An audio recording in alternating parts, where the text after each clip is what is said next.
দেখো না কি রে ভাই, তোমাদের এত কথা কিসের?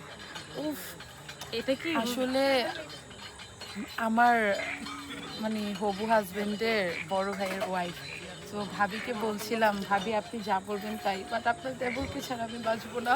হ্যাঁ, আমার দেবর এত সুন্দর, উফ, দেখ প্রথম দেখাতেই পটে গেছে একদম।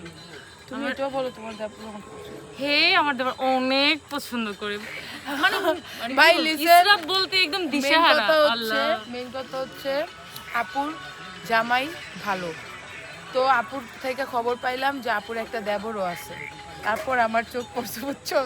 তারপর আমি চাচ্ছি ভাবি বানাইয়া পটাইয়া পুটাইয়া নি কোনোভাবে কিছু করা যায়। তারপর আমরা So, দুইজন হচ্ছে একদম চিল করবো, চিল। শুনো, সে ঘোরার জন্য মানুষ পায় না, হ্যাঁ। আর যদি আমার এরকম একটা ইয়া থাকে মনে কর যে আইয়েন সবাই বাদ দেন আমরাই ঘুরাবো। ভাবি শ্বশুর বাড়ি তো আমাদের রাজ্যের ভাবি শুনেন, ভাবি আপনি যা বলবেন তাই, আমি আপনার উপর দিয়ে কোনো কথা বলবো না।